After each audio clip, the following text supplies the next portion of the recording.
Pastor, muito obrigado. Não sei se os irmãos têm mais pergunta mesmo, a gente vai caminhar para o encerramento, mas queria que só o pastor pudesse comentar qual que é o papel assim da formação, né, nesse processo de mudança, de auxiliar os pastores. Lógico que hoje tem eu e o pastor Luiz no presbitério, né? A gente está trabalhando futuramente para ter mais irmãos, até por isso que essa formação está aqui, tem irmãos que estão como ouvintes também, mas só a importância da formação nesse processo, né?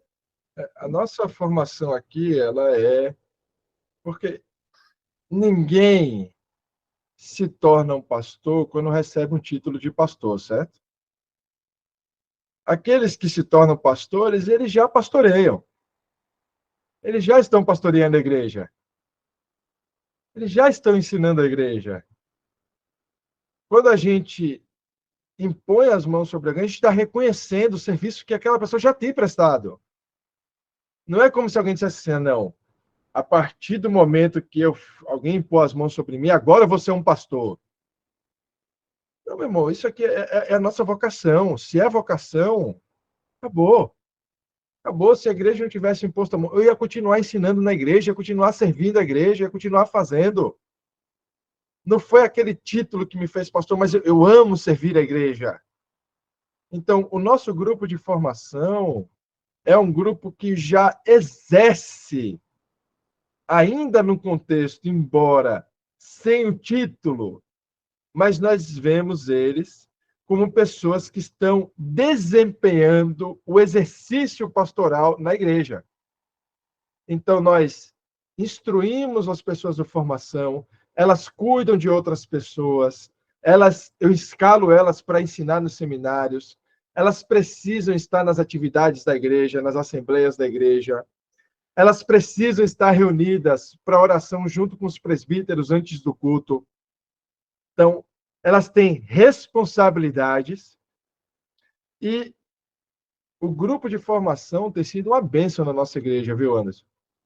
Tem sido uma bênção na nossa igreja, porque nós temos um grupo de pessoas que, através delas, a gente consegue alcançar mais rápido a igreja. Aquilo que a gente discute no formação acaba indo para a igreja através do formação. E a gente incentiva isso. Incentiva e a gente tem um desenvolvimento da própria lealdade dentro dessa dinâmica. Então, o pessoal da formação nosso, eles trabalham diretamente com o presbitério. Diretamente. Quando a gente tem a formação ministerial, todo o presbitério está presente, ensinando a formação ministerial, discutindo com eles, debatendo os temas, e a gente vai vendo isso aparecer na igreja. Aparecer na igreja. Se fosse só o presbitério, a gente não conseguiria fazer isso. Mas isso só acontece porque a gente tem um grupo comprometido, de verdade, de vocacionados que amam o evangelho, amam a igreja e amam servir a igreja. Então, nossa formação tem funcionado dessa forma. Agora, existem regras. Existem regras. Vou te dar um exemplo. O Jonas, ele é, assim, extremamente rígido com as regras que ele impõe. Por exemplo, no grupo de formação, se alguém não puder vir em 3 reuniões ao longo do ano, ele é retirado. Sem justificativa, claro, né? Se a pessoa ficou doente, ficou ok. Mas, não, hoje eu estou cansado. Para começar, se o sujeito fala uma coisa dessa, ele sai imediatamente. E assim, não tem meio termo. Ou se está comprometido, ou não se está comprometido.